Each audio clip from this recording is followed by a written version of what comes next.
Boa noite, pessoal. Boa noite a todos. Eu sou Renato Bolelli Rebouças, cenógrafo, diretor de arte, professor e pesquisador aqui de São Paulo. E é um prazer aí participar como mediador da terceira e última mesa aí desse ciclo da Mostra dos Estudantes da PQ Brasil, intitulado Histórias Raras de Lugares Únicos. Hoje, então, nós temos aqui participando a Paula de Paoli, a Elô Cardoso e o Marcelo Girotti, que vão realizar suas apresentações. Na sequência de cada apresentação, nós vamos seguir com uma pequena conversa aí para questões, perguntas e um pequeno debate. E, ao final, abriremos aí para uma conversa de encerramento desse ciclo. Obrigado pelo convite nessa participação. E seguimos, então, na nossa mesa com a Paula. A Paula é docente na Escola SP de Teatro, aqui em São Paulo. Ela é arquiteta, cenógrafa, designer gráfica e figurinista, com pós-graduação em design de hipermídia e mestre em arquitetura, urbanismo e design. Ela cursou cenografia com J.C. Serrone no CPT, no Núcleo Antunes Filho, e é formadora convidada da SP Escola de Teatro, nos cursos de cenografia e técnicas de palco, desde a criação do curso em 2011. Ela foi professora de desenho de moda na Faculdade Santa Marcelina e hoje participa de bancas de figurino, estilo e ilustração. E atualmente retornou à Escola Santa Marcelina como professora no curso de moda. Ela atuou também como cenógrafa, figurinista e designer gráfica em diversos espetáculos, exposições, novelas e musicais, com a recente indicação para o Prêmio Bibi Ferreira. Ela participou de 5 edições da Quadrenal de Praga como colaboradora e designer e ainda desenvolveu o catálogo da Quadrenal de Praga na edição de 1999 e apresentou a performance A Famigerada na PQ 2015. Boa noite, Paula, com você. Boa noite, Bolelli, tudo bom? Tudo certo, querida.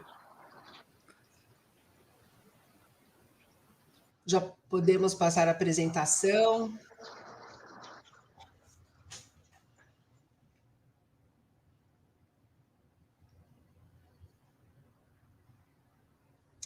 Olá a todos. Bom, com esse tema, eu pensei como que eu vou passar para vocês, né, o que é raro para mim.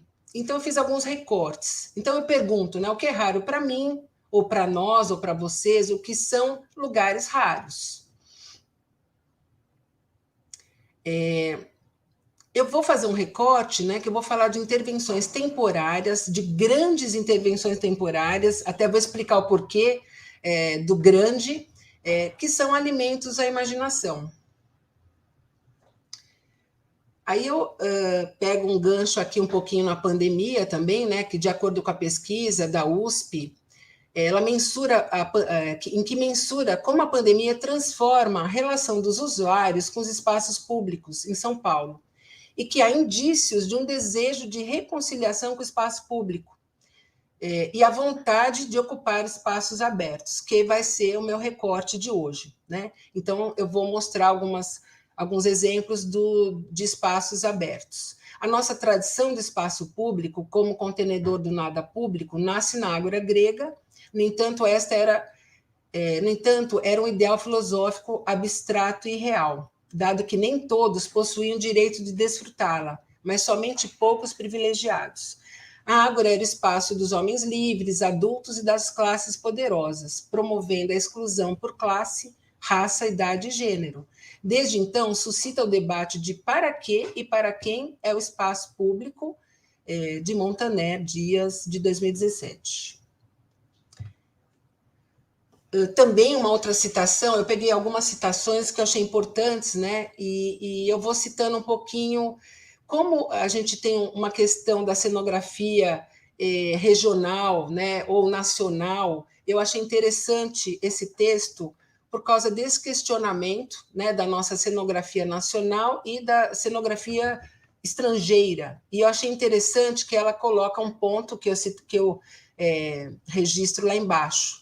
Tem uma palavra muito chata de eu citar aqui, vamos ver se meu português sai, né? Então, segundo o antropólogo Apadurai, Ele discorre sobre a desterritorialização, ó, saiu, das identidades culturais, as culturas, devido às grandes migrações, já não se restringem ao espaço geográfico ou físico, estão cada vez menos associadas ao território. E por intermédio dos meios de comunicação em massa. A globalidade e a localidade se confrontam cada vez menos e se introduzem na mesma rede de fluxos globais, interagindo entre si.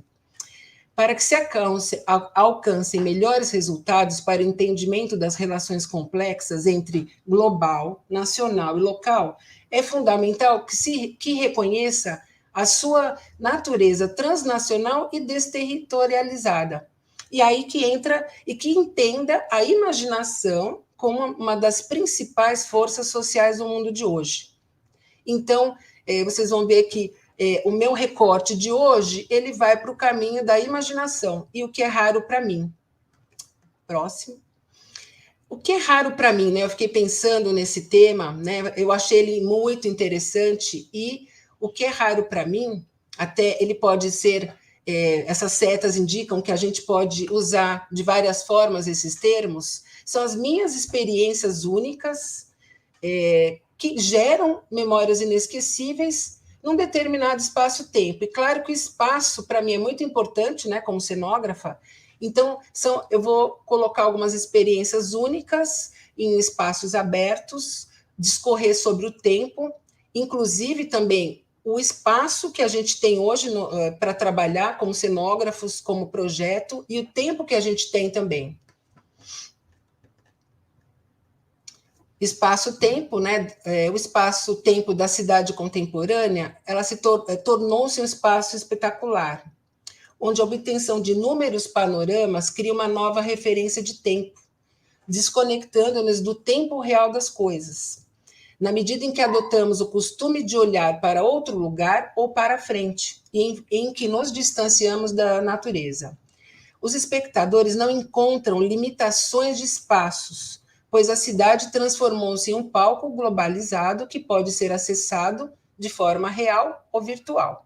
E esses meios de comunicação, junto às migrações em massa, definem novas tendências efêmeras e modernas.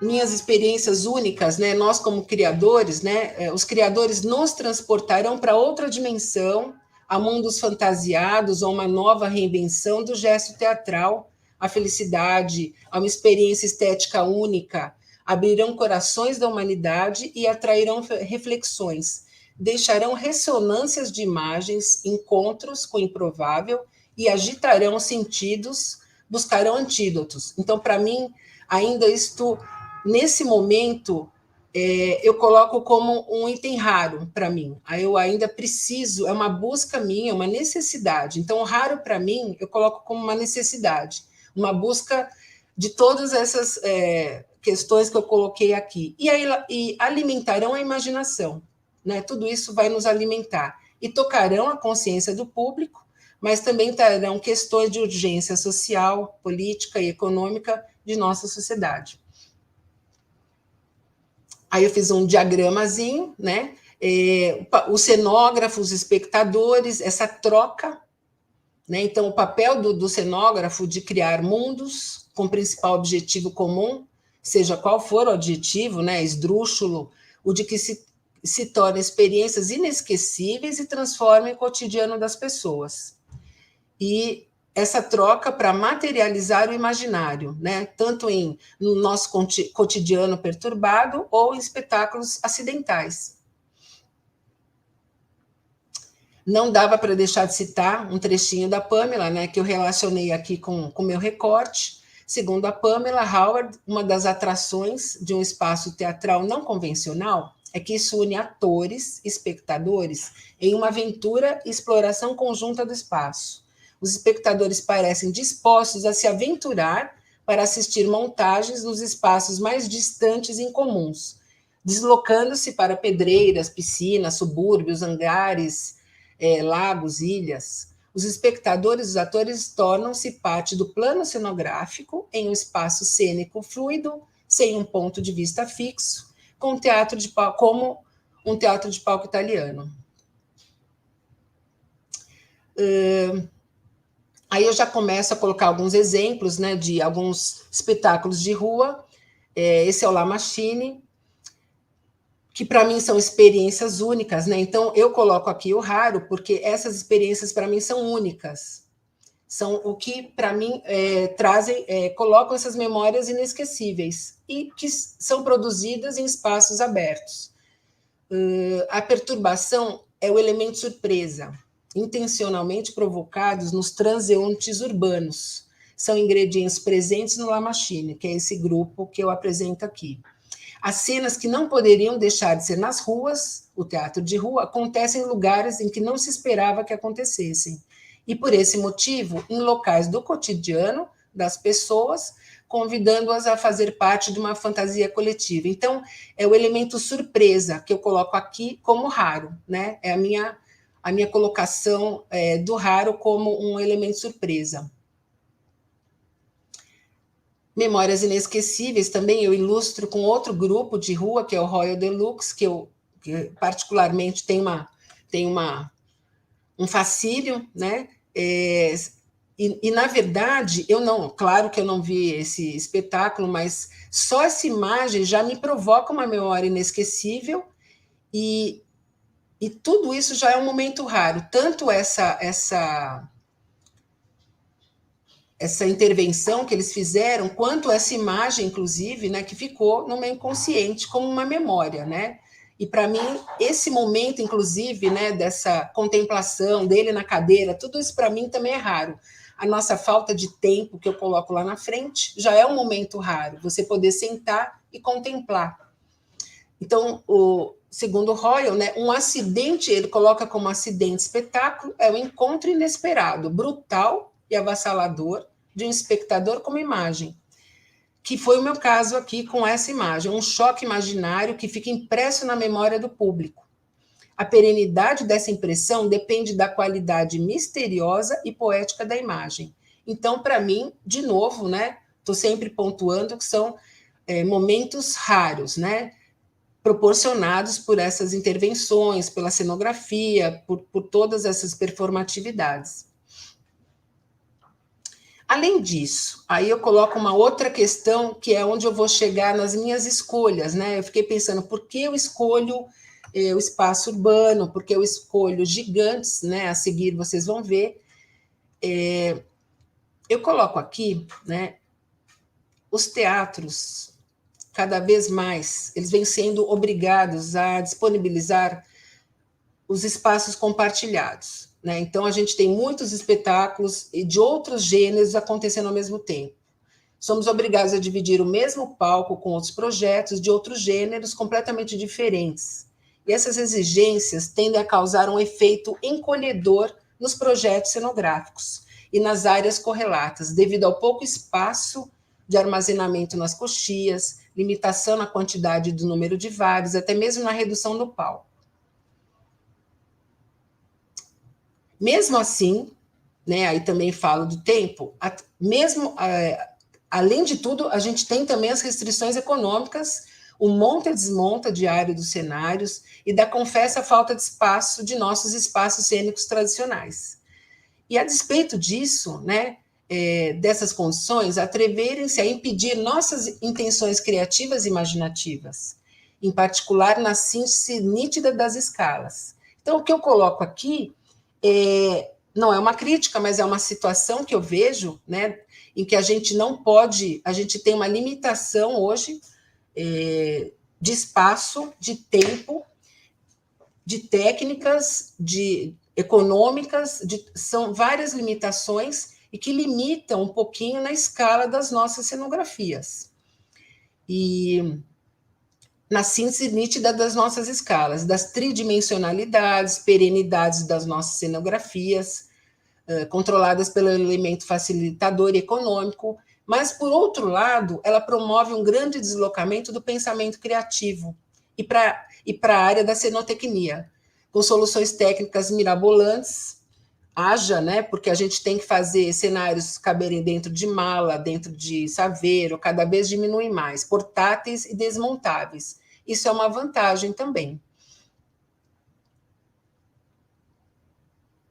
Mas por causa disso, né, aí eu faço um outro link, né, por que eu coloco, de novo, né, voltando ao raro, eu coloco essa questão, né, do tamanho, da escala dos nossos projetos, mas aí eu coloco aqui, né, da onde sai a minha abordagem por gigantes, né, minha simpatia e abordagem por gigantes, que são os recortes que eu fiz dessas intervenções, partem dos meus sonhos, né, que é da onde a gente parte de muitas coisas, né, no nosso trabalho, e como a gente faz as outras pessoas participarem dos nossos sonhos e terem os seus próprios, né, trabalhar a imaginação, alimentar a imaginação das pessoas.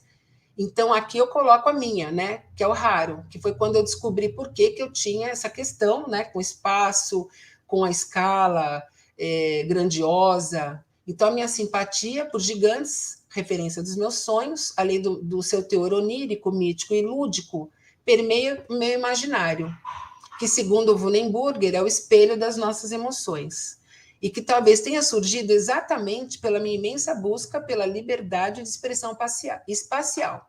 Né? Então, quando eu coloco aquelas questões da nossa atualidade, eu coloco também um pouco dessa minha busca, que para mim é raro hoje eu conseguir ter uma expressão espacial um pouco maior, né? Ou de qualquer natureza, pela sua forte característica de superação dos limites humanos usuais.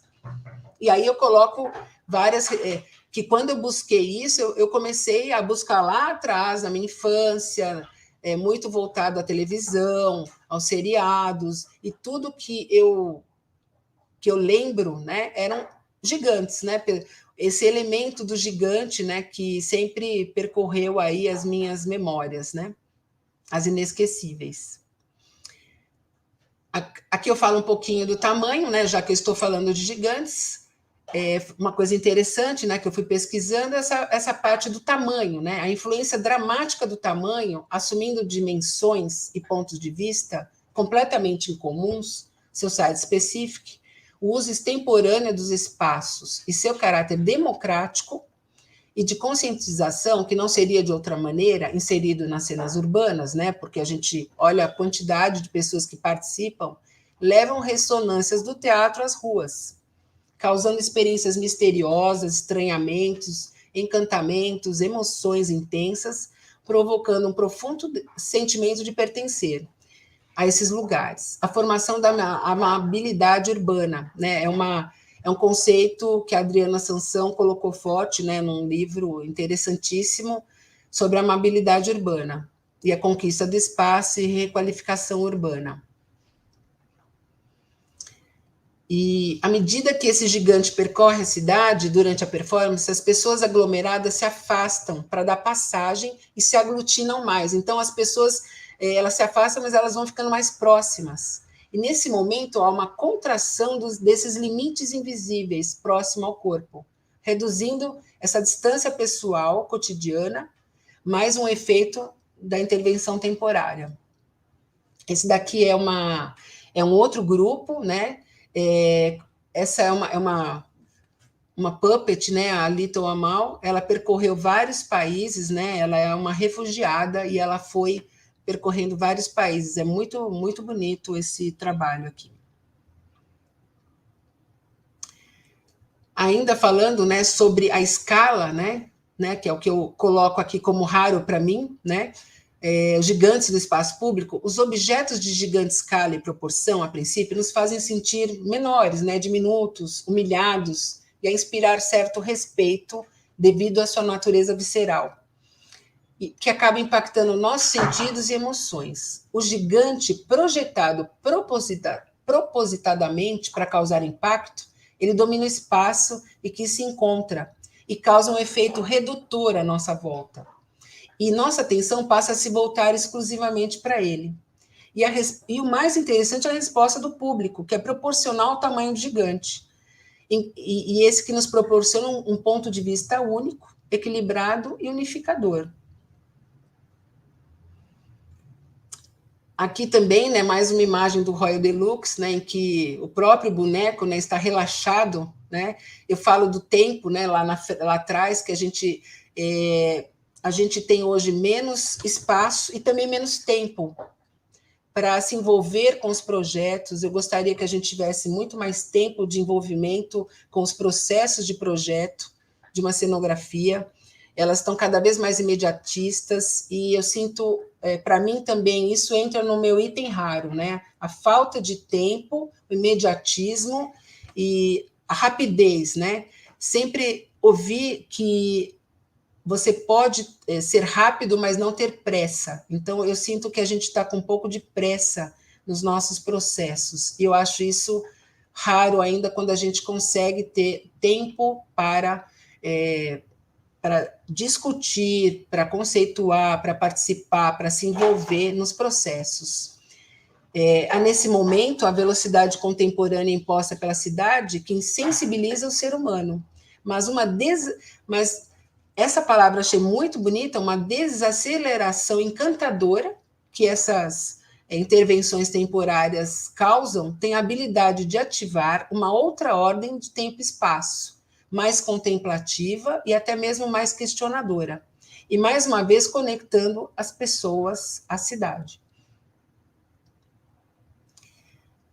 E aí também outra imagem, né, em que todo o público, né, está assistindo mais um espetáculo, né, do gigante, com relação ao espaço urbano e ao espectador. Essas gigantes intervenções reúnem também um gigante número de pessoas estranhas entre si, mas que a partir desse momento tornam-se mais amigáveis, pois surpreendidas pelo improvável evento, têm a necessidade de fazer o desconhecido ao seu lado de cúmplice de rara experiência.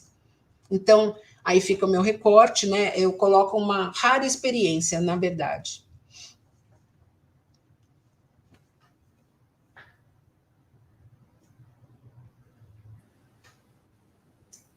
Muito bom, Paula, muito bonita a sua apresentação, que delicadeza, que poesia. Obrigado aí pela sua fala. Então, se alguém quiser fazer alguma pergunta ou algum comentário diretamente para a Paula, esse é o momento, por questões profissionais aí, e justamente por esses temas que ela toca na apresentação, ela terá que sair em breve para seguir com algumas aulas. Então, se alguém quiser seguir um pouco da nossa conversa com a Paula, esse é o momento. Enquanto isso, vou fazer alguns curtinhos apontamentos, pode ser, Paula, para ir tirando aí o movimento das pessoas. Achei super legal quando você já começa falando questionando esse para quê e para quem o espaço público, né? E eu acho que às vezes a gente está falando também de uma produção de estudantes, ou falando para esse público, olhando para o Brasil, que tem tantas diversidades e são tantas diferenças, né, de relações, de contextos, de escalas e de poéticas. Eu acho que é uma questão muito importante para a gente pensar e considerar, né? Pensando o que eu sempre fico nesse jogo com a quadrienal que me fascina, que é o de lá para cá e o de cá para lá, o que se leva enquanto produção, pensamento, né, e reflexão brasileira em suas tantas diversidades, e o que a gente recebe desse olhar também, né? E aí a gente entra nesse campo da imaginação, que é essa palavra-chave maravilhosa que você traz, porque concordo com você que talvez estejamos muito acelerados, ansiosos, com uma sensação de retomar um tempo perdido, sobretudo na produção de evento e na nossa área, e isso tem criado uma certa agonia, muitas vezes, ou não, um não respeito ao próprio tempo da criação, né? Pensando que o teatro, sobretudo, é esse tempo do encontro, da colaboração, da coletividade, do estarmos juntos, do errarmos juntos, muitas vezes, né? Então, que importante não perder essa dimensão e colocá-la, né? Esse toque do imaginário. Acho que tem um microfone outro aberto aí, não sei, gente. E como que a gente segue pensando, acho que esse é um grande tema para a gente seguir pensando. Na mostra dos países e regiões, isso também é um tema muito caro. Como pensar esse Brasil nas suas tantas restrições e nesse jogo entre limites e dificuldades que viram potências criativas, mas que a gente também não caia no elogio, na celebração dessa precariedade como algo, que legal. Não, sim, a gente sabe, quem vive isso o dia inteiro sabe, isso desde o início nos cursos, nas escolas, eu acho que é compartilhado também, e como a gente tenta atravessar e desafiar esses próprios limites na criação, né? Isso me toca muito, acho muito poderoso essa relação que você traz aí a partir da questão da escala. O Serrone traz aqui uma pergunta Paula, você fala do tempo de criação. Isso é uma utopia? Isso seria uma utopia? Ou pegando o gancho no meu próprio comentário? Olha, eu até tinha algumas coisas sobre utopia. Sim, pelo menos pela minha experiência, eu sinto sim que é uma utopia. Embora eu tenha alguns trabalhos que eu consegui ter esse processo, mas eu vejo sim como os processos sendo raros e utópicos, sim.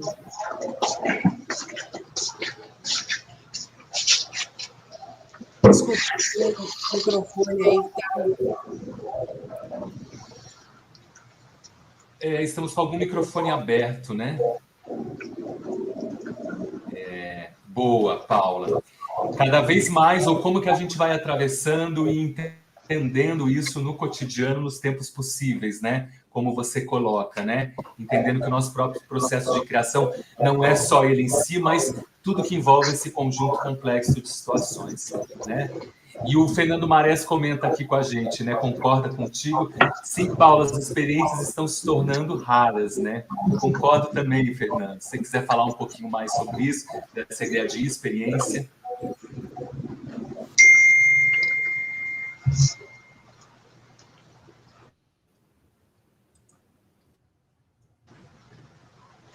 O som agora acho que foi, né? Não, então, enquanto a gente está aqui nesse processo de pensamentos coletivos aí com quem está nos assistindo pelo YouTube, eu queria trazer, Paula, que na sua fala você traz essa questão dos espaços compartilhados, dessa nova dinâmica de espaços, de compartilhamento de espaços. Mas aí eu fico pensando, qual seria o limite disso, né, Paula? Porque a gente sempre viveu isso. Todo mundo já chegou no teatro e sabia que tinha um infantil antes de você e que o cenário ia ficar lá montado e que você ia ter que dividir vara, ia ter que dividir iluminação. Isso sempre foi um modo de alimentar a própria criação, até a própria criação de mecanismos e de tractanas. Então, como é que eu faço meu telão encolher em 25 mil partes e ficar recolhido lá em cima? Eu fico pensando um pouco qual. Claro que chega uma hora que isso tem um limite, né? Que é o limite assim da técnica, da física, de que dois corpos não ocupam o mesmo espaço. Mas aí eu fiquei um pouco pensando, né, Paula, como é que a gente faz esse jogo de cintura aí nesse limite, né? Como eu coloquei ali, eu acho que eu me desenvolvi muito, por causa dessa questão, eu me desenvolvi muito a parte de cenotecnia, eu aprendi muito, né? Claro, junto a cenotécnicos e a técnicos, mas realmente eu sinto que agora parece que eu me aproximei mais da cenotecnia por causa dessas questões. Então, eu me aproximei muito. E a minha criação mudou, porque ela atende a uma técnica, a um espaço. Não que seja ruim, eu acho bom também. Ela não me tolheu na criação, e nem um pouco. Ela talvez tenha me enriquecido, sim, na parte técnica. Ela me deu muito mais do que eu tinha em muitos anos que eu trabalhei, né? Essa coisa de... Mas o que é incrível, sim, eu tenho acompanhado muito, até estou dando risada, porque quando eu comecei a dar aula para técnicos, eu falava que os cenários tinham que caber numa Saveiro. Depois ele foi para um Uber e agora ele está numa mala. Então, realmente, eles estão sendo cada vez mais sendo portáteis e reduzidos.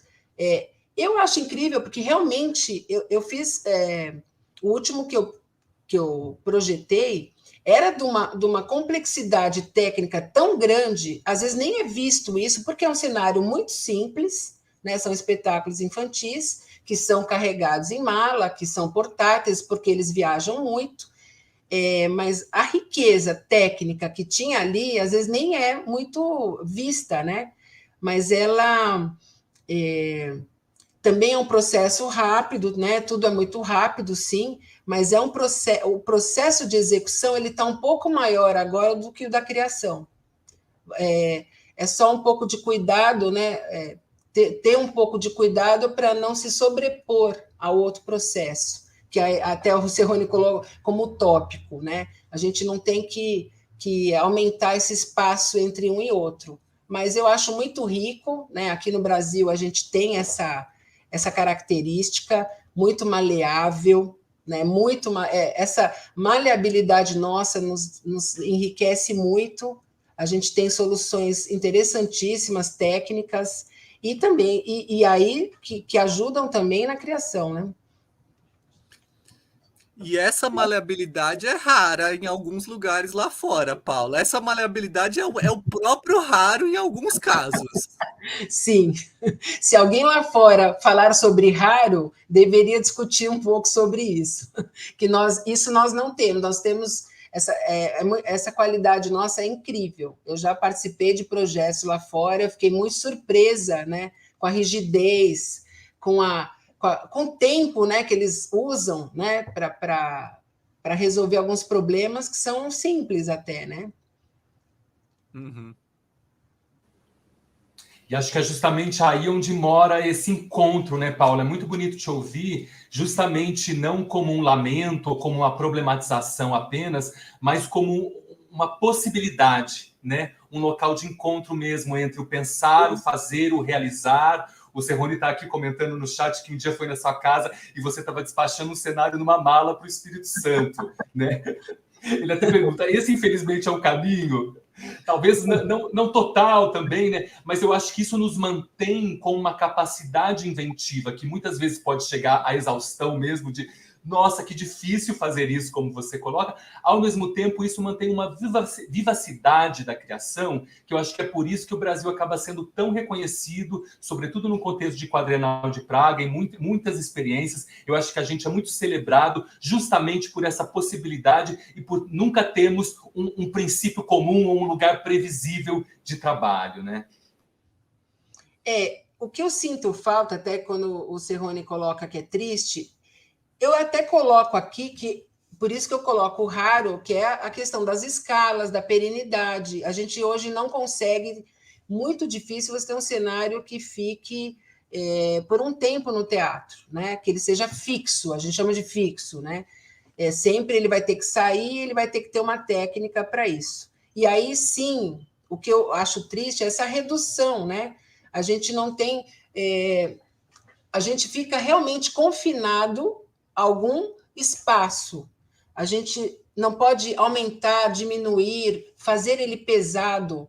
Eu quase tenho uma canseira de ter fazendo um cenário leve. Um dia eu falo, por favor, eu gostaria de fazer um cenário pesado, que ninguém conseguisse tirar do lugar, porque eu sei que o cenário não precisa estar pesado para parecer pesado, mas às vezes a gente precisa que algumas coisas tenham um sentido, elas realmente sejam pesadas para até a encenação ficar de uma outra forma. E a gente sempre tem as mesmas questões técnicas que limitam, né? Limitam no projeto, sim. Muito. Eu acho que nosso papo, nosso debate está muito bom aqui pelo campo que você abre, que é gigante para a gente pensar. Infelizmente, pelo seu tempo e pelo nosso também. Vou seguir com Elô, mas brigadíssimo, Paulo. Eu acho que você deixa uma reflexão importantíssima aí para todos seguirmos pensando. E, por último, eu queria colocar essa dimensão que você traz, que é da cenografia, dos cenógrafos e das cenógrafas como artistas, né? Porque me parece que muitas vezes é isso, a gente é tomado como técnico, não que não seja, o nosso trabalho é justamente aí na encruzilhada dessa relação, mas de fato isso, puxa, quero criar um cenário pesado, isso é um desejo artístico, é uma investigação, uma exploração da materialidade, por que não? Né? Então acho que fica aí uma boa provocação. Se você quiser encerrar um pouquinho aí sua fala e reflexão, por favor. Olha, nem vou, porque você já encerrou para mim muito bem. E eu... Muito boa essa colocação. Eu fico bem nervosa de falar aqui, mas gostei bastante. Espero que vocês tenham aproveitado esse meu pequeno gigante recorte aqui. Maravilhoso, Paula. Então, boa noite para você, boas sequências de trabalho, porque isso também toca aí na nossa realidade do nosso cotidiano e das multiplicidades a quais nos debruçamos, né, como artistas, cenógrafos, pesquisadores, professores e professoras do Brasil. E vamos seguir, então, com Elô Cardoso. Vou apresentá-la rapidamente. Ah, perdão. Encerra. Obrigada, um abraço a todos. E até já. Até já. Bora, Elô. Vamos lá. Elô Cardoso dispensa apresentações, mas para o nosso vídeo aqui é artista visual e o seu trabalho é frequentemente direcionado ao teatro. A Elô começou as suas atividades profissionais em 1973, criando objetos e projetos tridimensionais. Trabalhou com Yolanda Penteado, fundadora da Bienal de São Paulo, organizando fichários e pesquisas iconográficas, e desde 83 participa de várias montagens cênicas como mascareira, cenógrafa e figurinista. Também em exposições, performances, congressos, festivais nacionais e internacionais. Ela recebeu diversos prêmios e indicações em cenografia, figurino e artes gráficas. Participa das Quadrenais de Praga desde 1995, representando o Departamento de Artes Cênicas da Unicamp, aqui em São Paulo, na seção das escolas. É docente do Instituto de Artes da Unicamp desde 86 e foi coordenadora do mesmo curso durante 5 anos. Atualmente, ela vem aprimorando a sua poética, desenvolvendo artes textuais como desenhos, telas, tecidos, figurinos e tintas têxteis naturais, aliás, lindos, que eu adoro, e é também colaboradora da SP Escola de Teatro. Boa noite, Elô, com você. Oi, boa noite. Boa noite, Renato. Achei ótima essa apresentação da Paula. Eu vou continuar falando um pouco do raro e lugares únicos para mim, né? Escolhi algumas coisas da minha vida, por onde eu passei, e agradeço aqui a oportunidade de estar aqui, agradeço a São Paulo Escola de Teatro, esse segundo colóquio da Mostra dos Estudantes. Eu acho assim que hoje eu estou vivendo uma ansiedade, acho, pela expectativa do que nos espera nessas exposições que vem vindo, né? Tanto a da Mostra dos Estudantes, que começa agora a exposição no dia 20 de março, lá no Brás, na Escola São Paulo do Brás, e também, assim, um pouco saber o que está acontecendo com o grupo dos países e regiões. Aí eu estou bem curiosa, viu, Renato? Acho que todo mundo deve estar. E também da expectativa do que está lá, né, em Praga, o que vai acontecer, né, dia 6 de junho. São muitas coisas, muitos workshops, muitas apresentações, exposições. Eu acho que está num ponto, assim, acelerado a expectativa, assim, eu sinto isso, né? E aí, hoje, aqui, falando do raro, eu queria voltar um pouco no primeiro colóquio que a gente teve, junto com o Luiz Fernando Lobo, que foi mediador de um dos grupos, e ele citou uma frase do Grotowski que fala o que torna invisível invisível. Eu vou repetir de novo, que acho que ficou meio confuso. O que torna invisível é o detalhe. E, assim, essa frase me traz muita coisa. O teatro é essa porta que permite fazer o invisível se tornar visível para todos, né? O raro, ele vem para mostrar o que isso acontece ao nosso redor, nos lugares únicos, lugares muitas vezes tão solitários, mesmo coletivamente, tal qual vivemos em tão pouco tempo, no período de 2 anos de pandemia, né? É uma busca constante que muitas vezes surgem ao acaso e que são esclarecedoras e reveladoras. Nesses instantes em que o invisível se torna visível, através de novos significados, e que nos toca profundamente, deixa de ser comum e toma a forma de poesia. Todas essas coisas que a Paula falou, tudo que ela mostrou, né, são, na verdade, poesias, né, coisas que a gente vai administrando de uma outra forma conforme a gente vai vendo e que vai nos transformando também muito, né. Então, eu queria mostrar agora um pouco do que, para mim, mexeu muito na minha vida, o raro que eu senti nas diversas coisas que eu passei. Eu escolhi 3 coisas que são muito importantes para mim. Isso, eu estava procurando aí para ver como que eu ia fazer para mostrar os slides que eu separei. Então, eu escolhi, em primeiro lugar, o Picasso. Ele tem uma frase também que também muito, muito importante para mim, e que é: a arte é uma mentira que nos permite atingir a verdade. No entanto, muitos pintores acham que o resultado de seus trabalhos, isto é, quadros, são a verdade em si.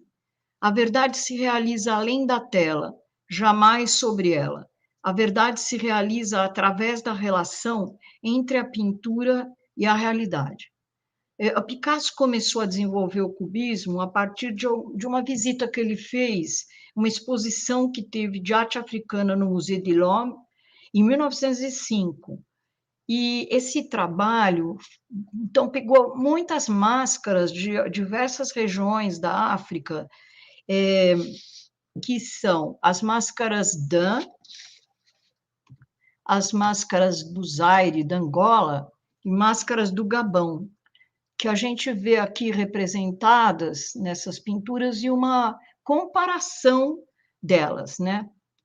E aqui são vários, eu vi vários esboços assim, que ele fez antes de terminar mesmo eu quero voltar, dá para voltar, né, aqui. Então, assim, essa obra que ele termina, que é a Demoiselle d'Avignon, na verdade, todo mundo fala pensando que Avignon é lá na França, mas não é.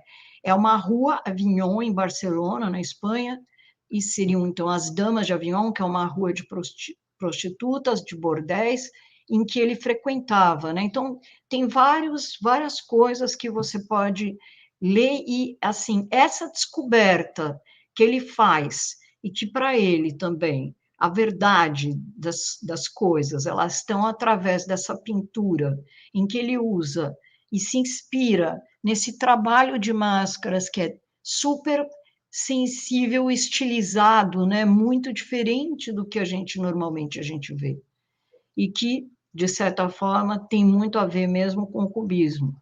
Então, esse é uma coisa assim, um momento raro, uma coisa muito forte para mim, porque justamente eu trabalho muito com máscara e tudo mais, mas não só por isso, né? Eu acho que é para todo mundo, é muito significativo. Depois eu peguei para contar também um pouco, e eu vou contar no final, eu quero mostrar primeiro algumas fotos e falar um pouco esse texto, ler esse texto, que foi a montagem do balcão. O balcão, eu estava mais ou menos com 17 anos quando eu fui assistir. Naquela época, eu assistia a muitos espetáculos no SESI. Depois eu fui fazer uma escola, que é uma escola de desenho industrial, chamada IAD. Nessa época, justamente, eu estava cursando como estudante e assisti o balcão. Então, no final, eu vou contar um pouco do que eu senti naquela época. A montagem do balcão, de Jean Genet, encenado por Vítor Garcia, em 1969, é um grande exemplo de lugares únicos. O cenógrafo foi Vladimir Pereira Cardoso. Dizem que só no Brasil poderia ter sido feita, um pouco, infelizmente, porque a legislação trabalhista é menos fiscalizada. Os trabalhadores moraram no prédio para construir a obra e nós tivemos também alguns acidentes. O teatro foi internamente totalmente destruído. A atriz e empresária Ruth Escobar era produtora e incentivadora do projeto. Só sobraram as paredes do contorno do prédio. Foi a experiência mais ousada do diretor Vítor Garcia, que tinha uma ligação muito forte com projetos arquitetônicos, influenciado por sua irmã mais velha, arquiteta, e que o apresentou às ideias da escola Bauhaus, a escola de arte vanguardista alemã, que foi terminada pelo nazismo, né? Ela foi fechada pelo nazismo. Essa foto que a gente vê aqui e que eu queria que todo mundo prestasse atenção, né, que tem a plateia que está aqui em volta dessa espiral, né?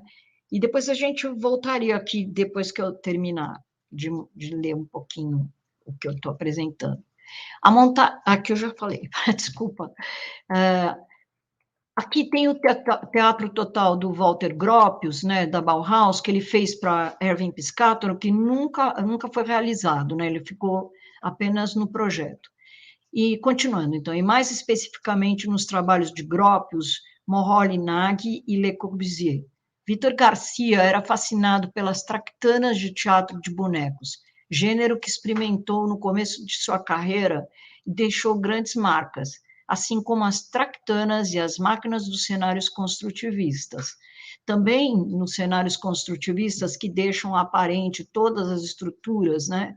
Sendo assim, o projeto visual estrondoso criado para o balcão tem proximidades com o Teatro Total de Gropius, projetado na década de 20 do século passado para o Teatro do Piscator, e que nunca foi construído. No Teatro Total, a opção era por uma forma elíptica na cúpula oval, pela flexibilidade das elipses e circunferências para a movimentação dos palcos, sem prejudicar a acústica ou a visibilidade. Esse projeto também foi uma das referências da cena do construtivismo russo dos anos 30. Epa. Essa foto também, acho que é a Ruth Escobar que está aí, né? É interessante, eu escolhi também ela pela textura aqui dessas estruturas metálicas, que eu queria que todo mundo visse isso, né? Depois eu peguei um depoimento de Vladimir Pereira Cardoso, o cenógrafo do balcão. O estudo do Teatro Total de Gropius motivou-me a forma primária da casca de ovo e da gema que se encontra no meu cenário. Aliás, essa é uma das formas primitivas da arquitetura existentes nas ruínas, que datam de 12.000 anos. Quando estive em Praga, dialoguei muito com Svoboda, que fez um palco acrílico iluminado de baixo para cima. Em O Balcão, utilizo uma ideia semelhante, iluminando-se o ambiente por meio de um espelho parabólico, escavado no concreto do porão, que está a 5 metros abaixo do palco. Ficou uma concha elipsoidal com plástico espelhado, desempenhando a função semelhante à de um farol de automóvel.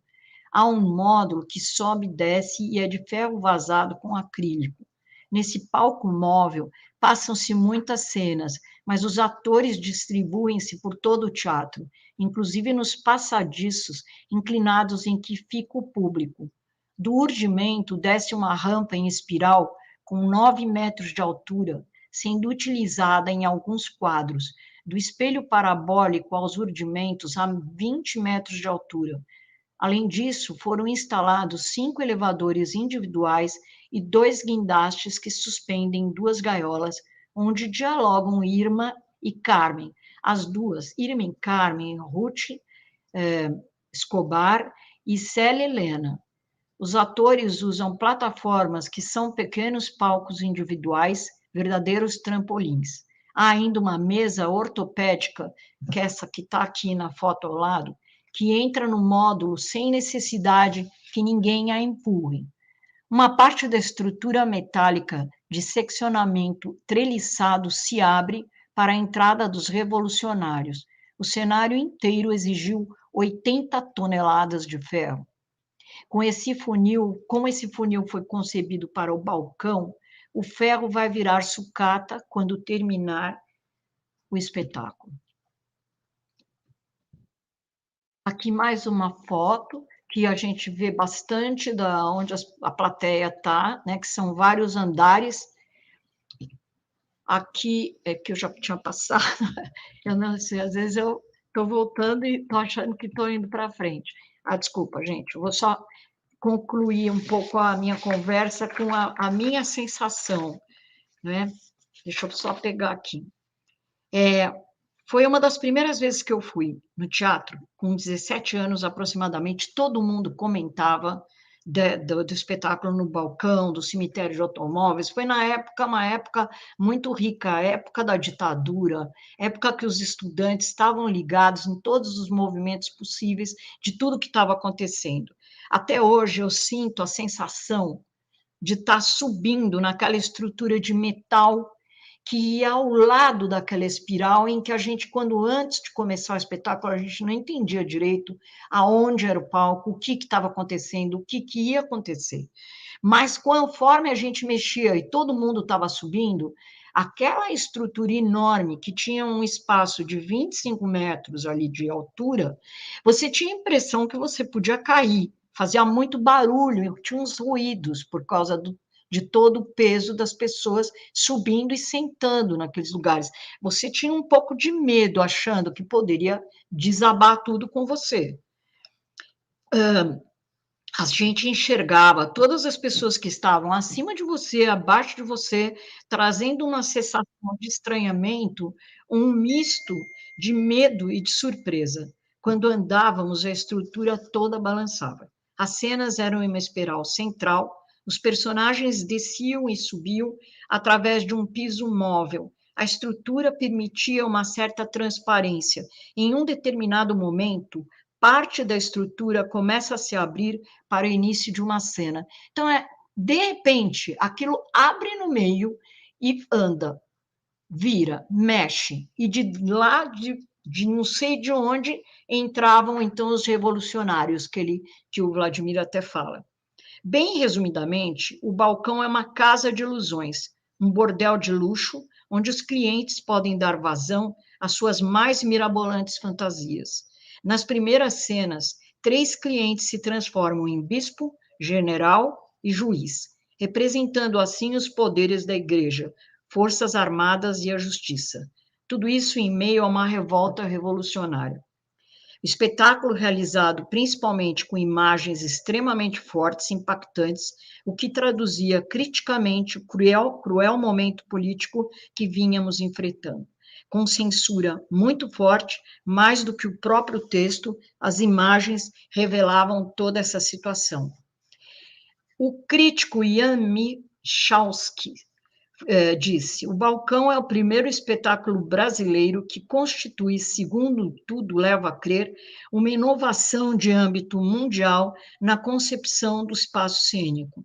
Não me consta que em qualquer lugar do mundo tivesse sido tentada até hoje uma experiência como esta. E a gente sabe que, por exemplo, o cemitério de automóveis ele foi encenado em outros locais, mas não foi. Quer dizer, foi, o cemitério normal foi, mas o balcão não foi, nunca mais foi, porque realmente aqui muitas pessoas vieram de fora do Brasil até para assistir o espetáculo em São Paulo. É incrível ter vivido isso, e para mim, assim, até hoje, eu acho que eu comecei a trabalhar com teatro, tem muito a ver com isso. Sem colonialidade nenhuma. Eu concordo com isso, Serrone, é isso mesmo. É muito nosso, né? Mas tem muita coisa que não tem colonialidade nenhuma, e é uma outra conversa para uma outra vez, mas, assim, por exemplo, o Flávio de Carvalho fez máscaras incríveis, que quando eu mostrei para o Donato Sartori, italiano, um grande mascareiro internacional, ele não acreditava. Quer dizer, essa é uma conversa para uma outra vez, mas é importante. Agora, um outro momento, vou passar de novo, acertei. Praga. Mudei agora total, tá? Praga, cidade dos bonecos. A gente chega em Praga, vai na cidade, e aí é uma loucura, porque você só vê boneco de madeira, boneco de massa plástica, boneco de tecido, sei, um monte de boneco, né? Tipos de bonecos diferentes. Esse, inclusive, que está tocando sanfona é um boneco típico de lá. E o DRAC é um grupo muito interessante. A primeira vez que eu fui para Quadrienal, eu fiquei conhecendo o diretor do DRAC, inclusive ele me deu era um catálogo que ele estava levando, e ele me deu, era um dragãozinho que tinha a ver com o DRAC, né? E ele me deu de madeira, que eu tenho até hoje. E daí eu ia contar que uma das coisas que eu achei mais interessantes do que a gente levou para lá, e uma coragem, né, uma coragem da curadoria de ter levado, foi a exposição desculpa, estou voltando, em 2003, a exposição do Grupo Giramundo, com outras coisas, mas eu peguei o Giramundo porque é uma coragem ter levado uma exposição incrível. Eu fui aluna do Álvaro Apocalipse numa outra época, né, bem antes dessa exposição, e, assim, o Álvaro Apocalipse era um gênio, né, eu acho. Ele fazia uns desenhos. Quando eu fui fazer curso com ele, eu tive a oportunidade de ver vários desenhos técnicos que ele fazia, com milhares de detalhes ele colocava, como esse desenho que vocês estão vendo, né? E eu achei, assim, incrível tudo. Isso aqui tudo da exposição que foi lá para Praga. E foi um sucesso isso também. Quer dizer, as pessoas que estavam lá, que conheciam Praga, os tchecos, eu fiquei conhecendo um senhor, um ateliê, logo também na primeira vez que eu fui para lá. E, assim, é incrível o trabalho deles, né? E eles dão maior valor. Eles têm um festival, que eu também vou contar depois no final aqui, um trabalho da Ana Maria Amaral, que também é nossa bonequeira, que foi apresentar em Praga. Esse é outros desenhos do Álvaro Apocalipse, que tem um monte de detalhes. Gente, mas eu não tenho jeito de explicar, é muito difícil. Só vendo mesmo. Parece uma planta de arquitetura, sabe? É incrível. Aqui, por exemplo, isso já foi no meu curso que eu fiz, e eu peguei essas fotos para mostrar. Eu faço entalhe em madeira. Eu sei o que é difícil. Não é simples. Então, aqui no trabalho do Álvaro, ele misturava muitos materiais. Aqui tem isopor, nesse lobo aqui, tem um isopor, tem madeirinha, tem poliuretano, tem, agora não lembro o nome, mas esqueci esse acrílico, não é acrílico, é poliestireno recortado, várias coisas, esse gato. Então, o que ele fazia?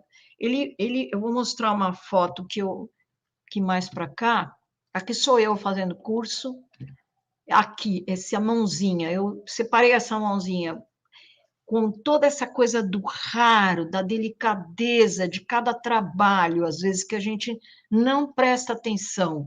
Ele pegava para fazer uma mão tão delicada. Primeiro, ele falava que a mão de um boneco não devia ter 5 dedos, 3, 4 era demais já. Então, ele recortava a madeira com serra, como essa mãozinha que está ao lado, não sei se está dando para ver bem, mas e aí ele prendia com uma borboleta, um parafuso de borboleta, via direitinho onde que era a posição, e daí, delicadamente, ele tirava um dedo por dedo para fazer a escultura, o entalhe desse dedo em madeira. Olha, eu acho que qualquer pessoa deve entender isso. Eu sou uma pessoa que trabalho com entalhe de madeira. Isso não é um trabalho comum, é um trabalho raro, é um trabalho incrível. E assim, eu acho que mostrei um pouquinho do que eu entendo do que era o Álvaro Apocalipse, e o Giramundo continua, né? Agora eu vou pedir para o pessoal passar para mim um vídeo de Ana Maria Amaral, com o grupo dela, o Casulo. Ana Maria foi uma artista de bonecos, é uma pessoa incrível, ela foi, não, ela é que ela ainda ela tem vários livros de poesia. Eu acredito que a Ana, ela é uma poeta dos bonecos. Todos os trabalhos que ela faz são ligados Ela pega, por exemplo, um quadro do Antônio Henrique Amaral, irmão dela, e transforma num espetáculo poético, né? Algumas coisas que ele escreve, ela vai traduzindo num espetáculo. Até hoje eu vou, ela está mais velhinha agora, às vezes eu vou lá visitá-la, e o jeito que ela conversa com a gente ainda parece que ela está dirigindo um espetáculo. Eu acho que ela não vai parar nunca. E ela ganhou o prêmio de melhor criação artística da 12ª edição do World Festival of Puppet Art em Praga. E aí eu queria mostrar um pedacinho do vídeo que o pessoal pode fazer esse favor para mim. É o grupo Casulo, né?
Acabou. É isso. Terminei. É muita coisa que dá para mostrar, né, Renato? Mas eu sabia que tinha pouco tempo, então eu falei, eu vou escolher pelo menos umas 3 coisas que eu acho que são muito incríveis para mim, né?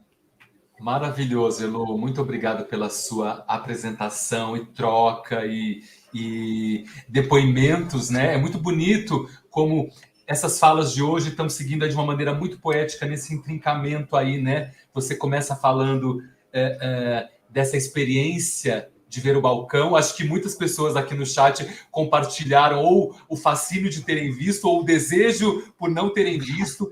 E como é forte, eu acho, essa sensação, sobretudo a gente que trabalha na materialidade, na espacialidade e no processo artístico, essa dimensão física conectada à memória, né? Que vai durar a vida toda, que vai se expandir ou vai ser continuado, assim.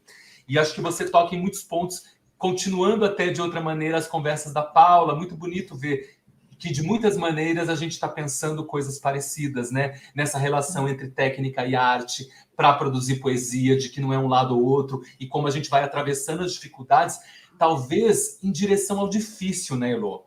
Trazendo também, amarrando aqui também questões que o Cerrone coloca, dessa dificuldade e de como isso é complicado. Por outro lado, eu penso, será que essa sequência de raridades e quase desafios das impossibilidades de realização não seria uma identidade brasileira da produção artística, de muitas maneiras, né, no sentido político, social, econômico, de sobrevivência de tantos povos e de tantas diversidades em tantas regiões do país, e dessa produção artística que atravessa, né, e que vem, né? Pandemia, a gente viu isso, como você cita o momento da ditadura, assim, e sobretudo nos momentos de maior dificuldade, ou de desafio, parece que essa produção se intensifica, se poetiza e se engrandece de uma maneira gigantesca, né? Então, muito bonito ver pelas memórias e costurado através do seu trabalho, né? Você também é uma grande artista do Brasil que atravessa muitos lugares e muitas relações e muitos campos do fazer. Então, muito bonito, emocionante, até eu diria aqui, ouvir você a partir dessas experiências todas, né? Vamos trazer um pouquinho aí algumas dessas conversas aqui, gente. Então, por favor, perguntas para a Elo aqui no chat, para a gente seguir trocando um pouquinho, né? Todo mundo te elogiando. E eu queria te perguntar um pouquinho, assim, dessa relação, de novo, que eu trouxe com a Paula ali, entre esse Brasil de dentro para fora e de fora para dentro, né? Você fala também aí dessas experiências de Praga, desse giramundo lá em Praga, né? Ouvir um pouquinho mais do seu olhar aí sobre essas experiências em Praga, você que já foi há muitos anos, acompanhou muitas turmas de estudantes, me parece sempre que o Brasil fascina justamente por essa coragem, digamos assim, de atravessar as adversidades, muitas vezes com recurso algum, muitas vezes colocando dinheiro do bolso. A gente achou que tinha acabado essa fase e ela volta de novo e a gente segue fazendo, porque é uma paixão e porque talvez seja uma necessidade, né? Me lembro de uma fala da Fernanda Montenegro que dizia, sobretudo para atores, mas eu acho que ela se encaixa para todos nós, que é: fuja do teatro, se você adoecer, volte porque é o seu lugar. Eu acho que é um pouco isso, né, Elo, de muitas maneiras. É mais forte, mais urgente que nós, né? Queria que você falasse um pouco disso. Mas legal isso que você está falando. Eu acho que tem tanto a ver essa história do trabalho nosso brasileiro, né, que tem tudo isso daí. Outro dia a Ésia mostrou tantas coisas lá do Pará. A gente vê, nossa, o Tiago também mostrou. Nós temos uma riqueza, né, Renato? É incrível. Eu estou curiosa para ver o que vocês estão preparando para a gente, viu? Tem muito segredo aí. Você, Rosane, a turma. Eu já tentei falar com a Ariane para saber alguma coisa. Estou curiosa. Em breve contaremos. Tá bom, estou esperando. Eu acho que eu queria falar um pouquinho dessa pergunta do Serrone que está em tela aí, quando ele fala, temos espaço para isso hoje, quando a Paula fala em criar cenografias que caibam numa mala. Isso que o Serrone está falando é exatamente, por exemplo, essa produção do balcão que a Elo mostrou, que são esses grandes cenários metálicos e tudo mais. E assim, para mim, eu acho que tem sim um espaço muito grande, principalmente se a gente considerar que a etapa seguinte ao cenário caber na mala foi uma etapa que a gente foi obrigado a fazer o cenário caber na tela do computador durante um bom tempo, que foi um encolhimento maior do que o da mala, e não fomos exatamente nós, os artistas, que escolheram. Então, assim, eu acho que depois desse encolhimento, quando a gente imaginou que não tinha nada mais encolhido do que a mala, a gente teve que enfrentar a tela do computador. E aí eu acho que quando a gente consegue de novo a autorização para sair da tela do computador, eu acho que isso volta com grandes espaços, assim, porque eu acho que assim as pessoas precisaram não ter mais isso dessas grandes produções, dos grandes mecanismos, para isso poder voltar com força total. Pelo menos isso é o que eu tenho sentido, assim, não sei. Enfim, não sei. Talvez seja uma visão muito particular. Pode ser mesmo. Aquela giganta que a Paula mostrou, né? Ela viajou para muitos países, né? Eu não lembro o nome daquele espetáculo da giganta, sabe qual é? Que é uma mulherzinha, uma menina, né? Grandona. Aquilo lá é imenso, ela é muito grande. E isso está percorrendo muitos países, né? Está andando veio diversos lugares nos Estados Unidos, Nova York, né? Foi para a Europa também. E ela é enorme, não cabe numa mala. Não cabe. Essa daí não cabe. E todo mundo está sedento de multidão, né, Elo? Assim. A gente praticou muito isso nas mudanças políticas. O pessoal já não reclama nem mais de multidão no metrô agora, né? Tipo, a gente até gosta da multidão no metrô atualmente, depois no pós-pandêmico. Pois é, tomando eu já tomei a vacina como é que chama mesmo essa nova? Esqueci. Bivalente, Bivalente, eu já acho. tomei. Então, agora você já pode entrar na multidão, que não tem tanto problema. Tem isso também, né? Mas mudou, eu acho que mudou a cabeça de todo mundo, tudo, tudo. A pandemia fez uma coisa bem legal também, apesar de um estrago grande, teve coisas boas. Sim. O Serrone está aqui perguntando para a gente, mas essa cenografia seria a mesma coisa? Eu acho que o Marcelo toca num ponto tão interessante, né, dos ciclos, né, Marcelo, sobre essa coisa que vem e foi e vai. Eu tenho essa mesma impressão que você, sobretudo aqui em São Paulo, eu vejo assim elencos gigantescos também, com muitos coros e musicais e 20 pessoas no palco.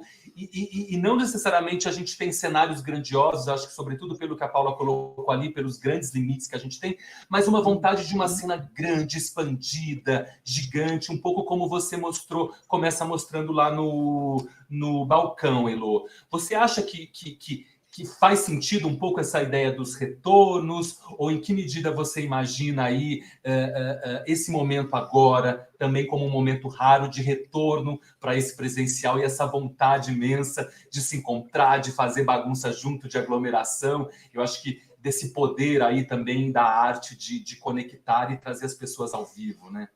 Então, sabe o que eu acho? A gente está entrando num assunto que eu acho que é tão complexo, porque tem a história do dinheiro, né, também.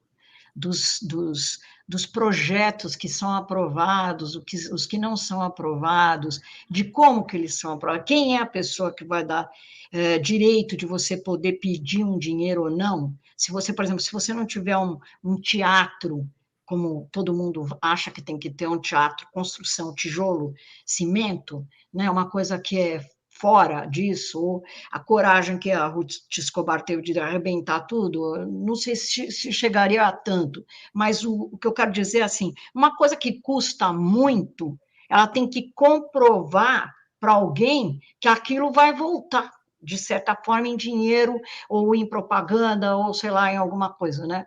Então, isso eu acho, está na mão de quem? Quem são as pessoas que vão escolher quais são os trabalhos? Sabe? Porque você fala que vai fazer um trabalho numa mala, por quê? Você vai fazer um trabalho numa mala porque você não tem dinheiro, lógico. Não é? Antigamente era no Volkswagen, hoje em dia acho que até numa motocicleta, se colocar lá e der para viajar. Né? E talvez isso mexa muito com a criatividade de nós todos, artistas. A gente gosta um pouco como fala, do desafio, né, de poder fazer com nada uma coisa que dê certo. Mas não é assim também. Por exemplo, só o transporte da carga que a gente tem que levar para Praga é caro. É caro, você está sabendo disso, quase ninguém sabe disso, mas é caríssimo. Né? Então, assim, por que a gente tem que ter um X limite de dinheiro e o outro não tenha, ou tem um jeito de fazer. Sabe, assim, por exemplo, eu vi agora, eu conversei com uma professora agora, da Unicamp também. Enquanto eu, ali da Unicamp, a gente não consegue ter dinheiro para nada, uma biologia consegue um projeto de 900 mil para fazer uma apresentação. Por quê?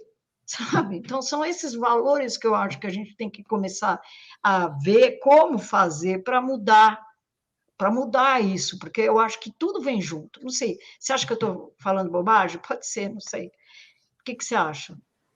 Eu acho que você está certa.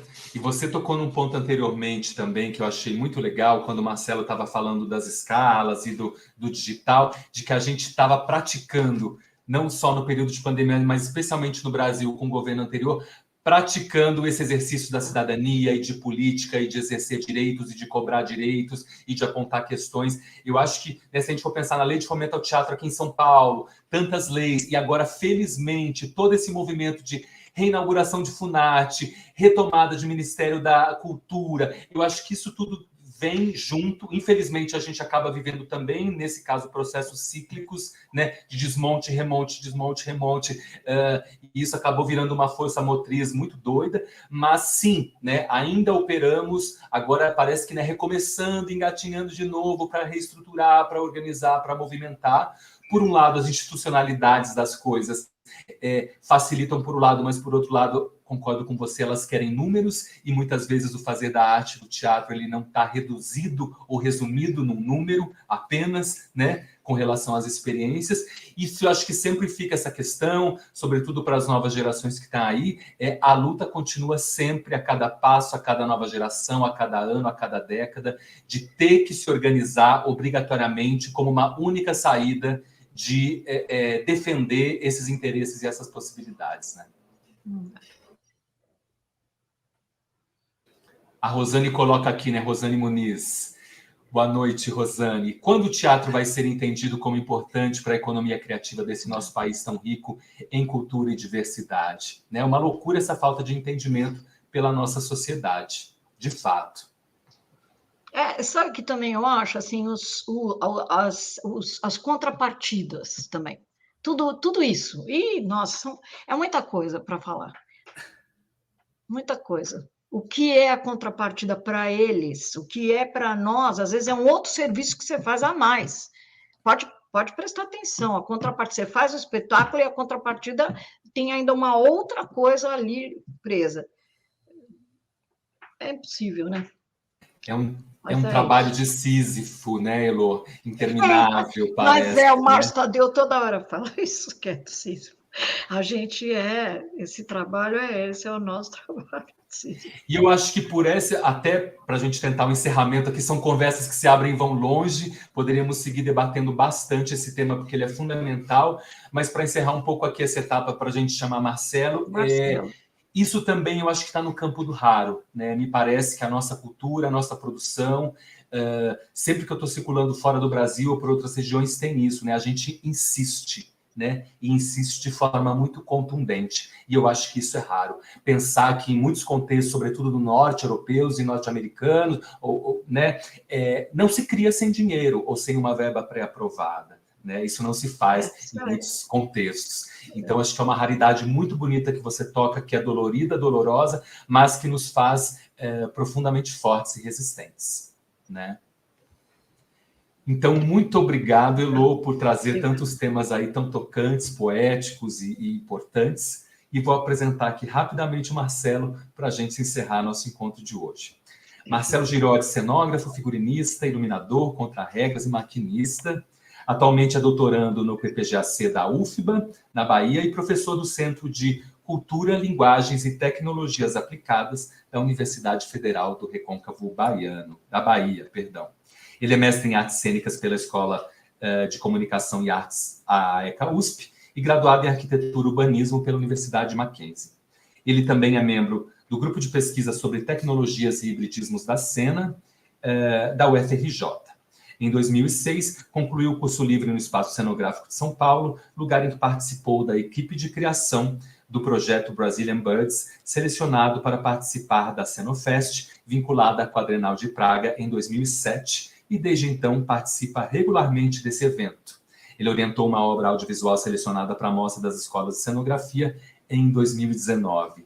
Marcelo, sigamos finalizando contigo, então, por favor, boa noite. Boa noite, obrigado, Renato.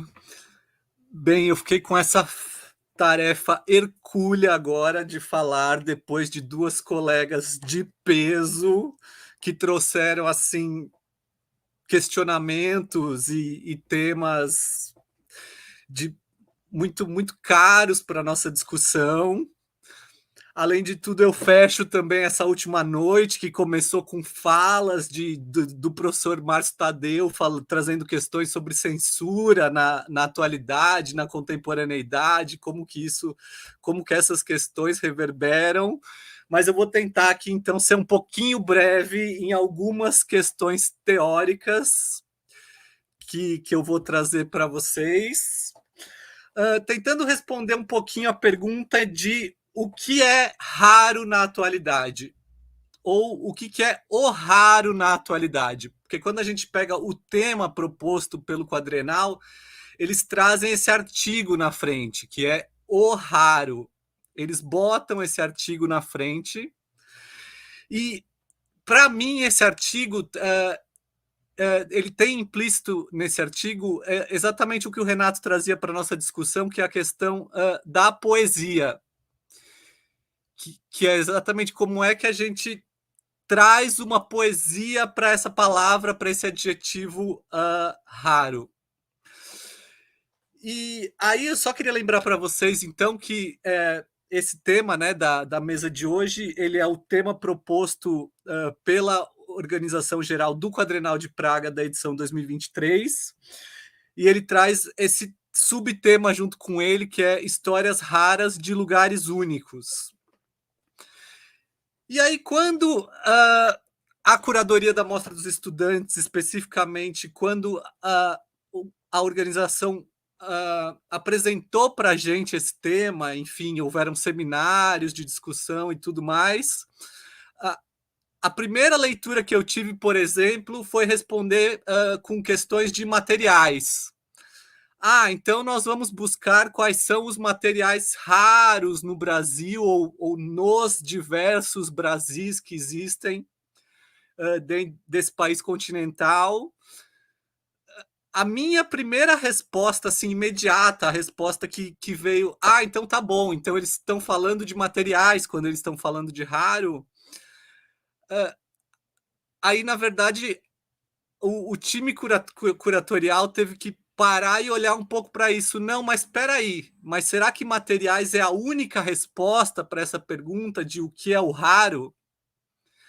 Será que não existem outras respostas possíveis para além dos materiais que só existem no Brasil? Enfim, o Brasil é riquíssimo em exemplos disso, né? Enfim, sementes que só existem em determinadas regiões da Amazônia, uma madeira, o miriti, que só existe numa determinada região do Pará, que a gente trouxe aqui num seminário anterior, que a gente tem a professora Aésia Neves no nosso time curatorial, que está sempre trazendo o miriti, esse material super específico, super raro de uma região, de um dos Brasis possíveis, de um dos Brasis que existem, enfim.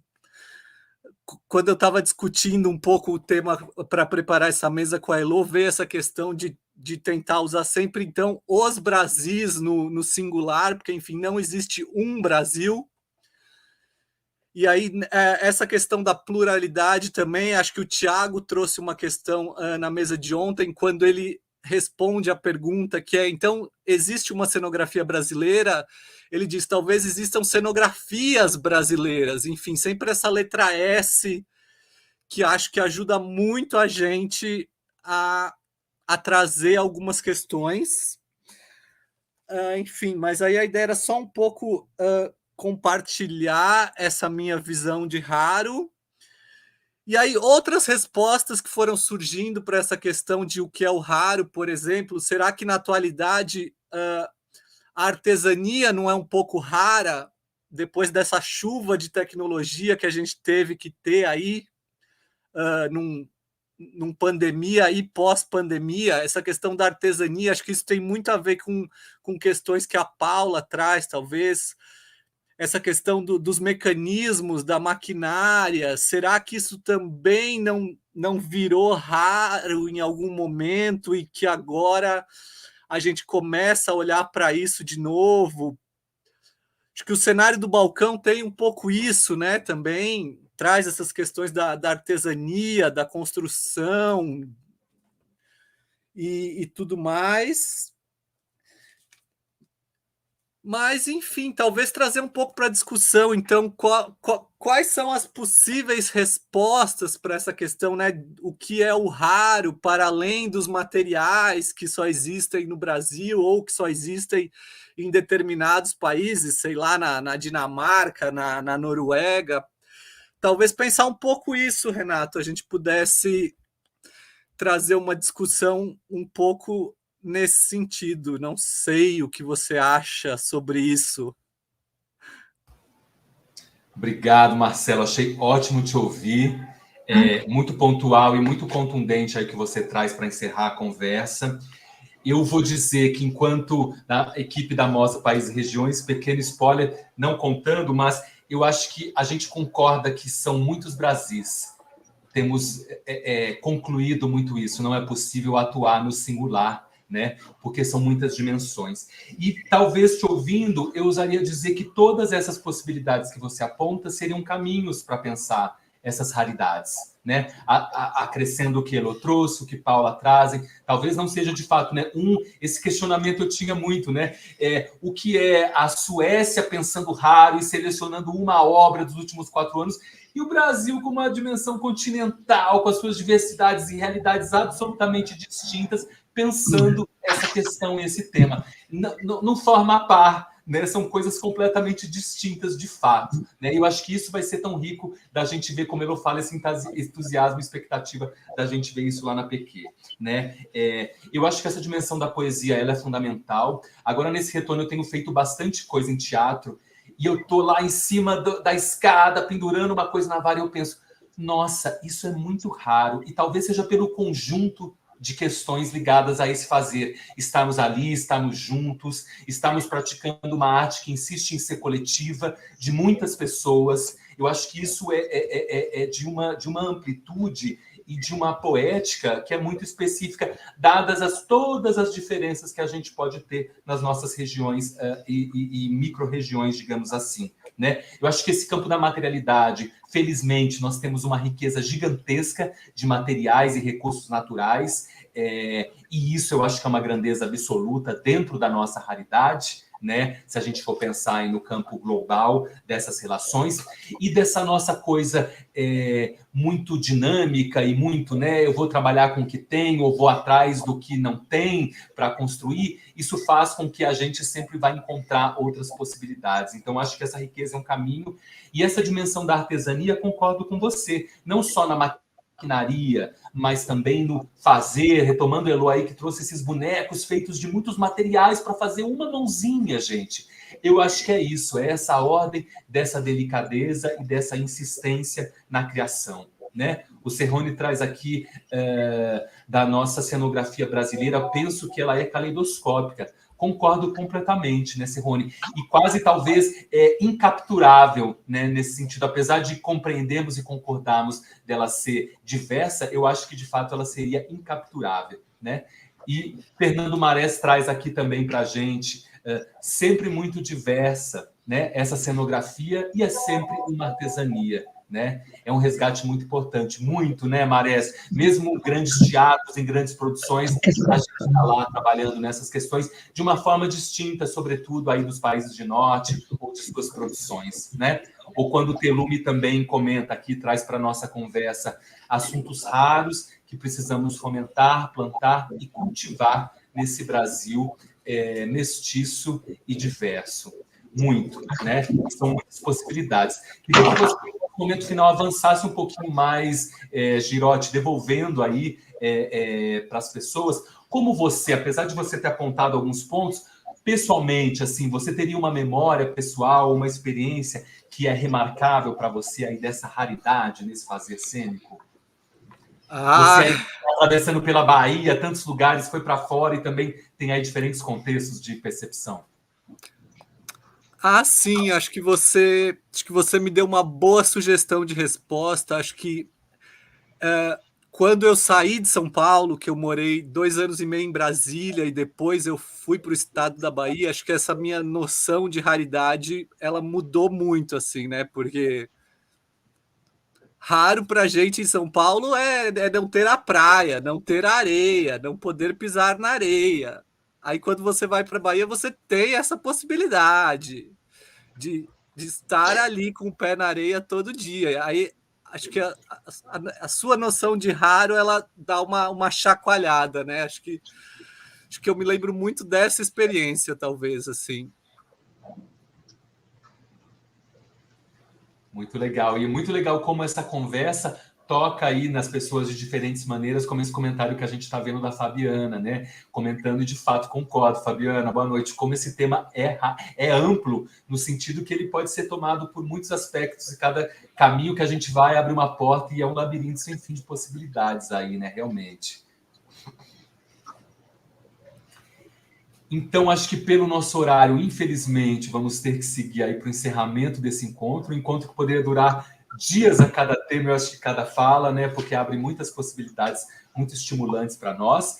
Então, queria pedir para Elô e Marcelo fazerem aí uma fala final para a gente encerrar nosso encontro.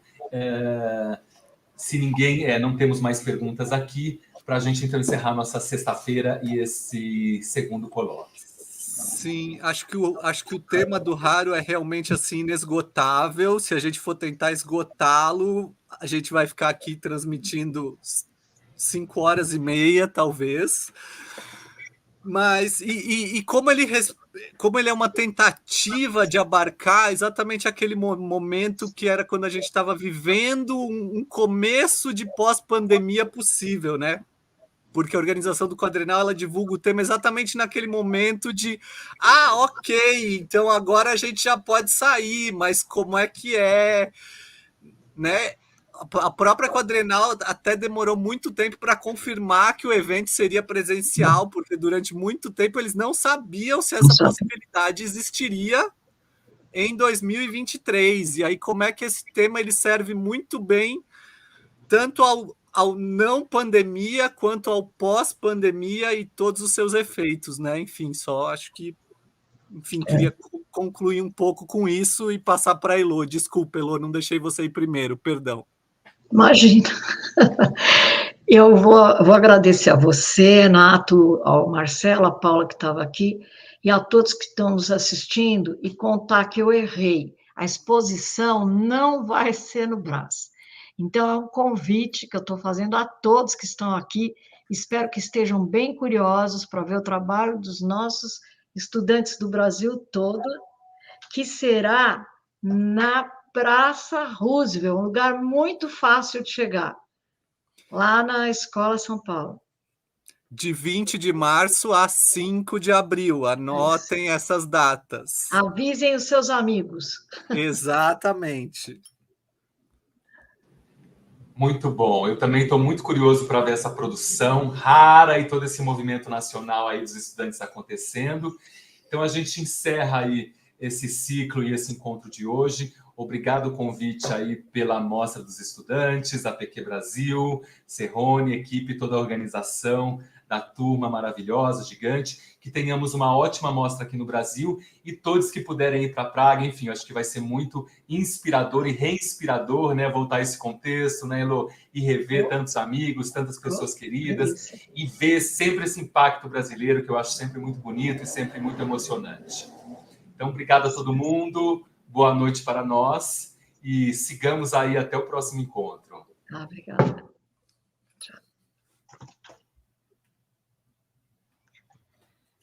Ufa!